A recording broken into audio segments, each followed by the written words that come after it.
So the following sequence is going to be great to help loosen up the muscles in the hip and the low back. So we're going to start by lying down, knees are bent, we're in our constructive rest pose, and we'll spend just a few minutes breathing in and out through the nose, allowing the body to relax, and then very consciously softening in the hips. Imagine the bones of the legs falling down and sinking a little deeper into the hip socket. And then we'll take our fingers and place them on our hip bones. And then just imagine that you're rocking a cradle, and we're just going to push down on one hip and then push down on the other hip and push like you're rocking that cradle. And we're going to go through this a little bit faster today, but you can spend as much time as you want in any of these activities. So after you've pushed it a couple of times, just to get that feeling of motion, and just nice, easy rocking, then find a center, and then place your fingertips back on the hip bone, and now you're going to imagine dropping the hip bone away from the fingers. So it's a very gentle drop, and it's probably not, you're not going to see this on the video, but you want to imagine this energetic drop, and we're loosening up through the hips. So just a very gentle drop. Then you can even begin to take the hands away, and then we'll very gradually allow that movement to get bigger.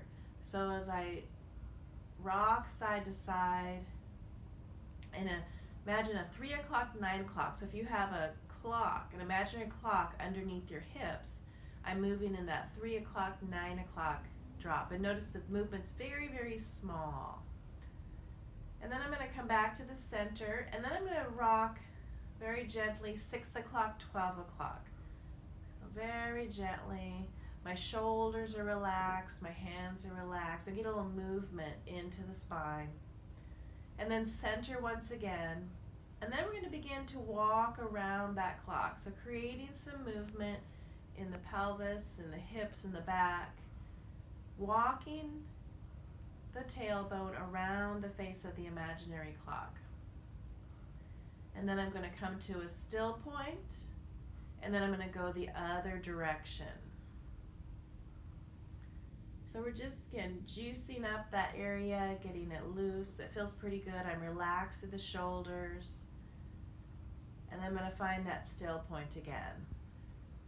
And then I'm going to walk my feet a little bit wider and go back to 3 o'clock, 9 o'clock with the pelvis.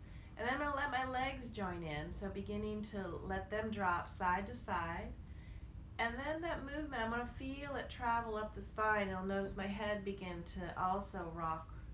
And as my knees go one way, my head is tending to go in the opposite direction.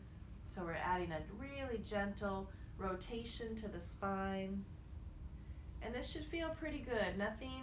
There's not too much effort here. The breath is easy.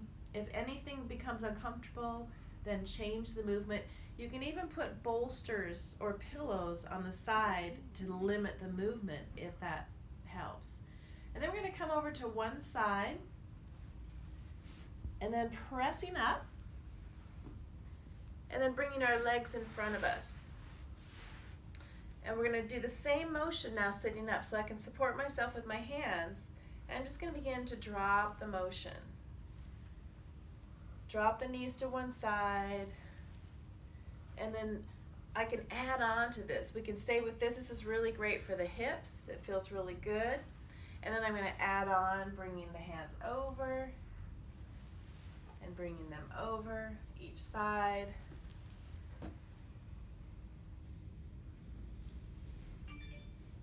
Beautiful. And this is feeling pretty good. And I can even stretch a little bit if I wanted to bring in a little bit more movement. Reaching. And we'll do this just a couple more times. This feels so good. And then coming back into the center. And have fun with that.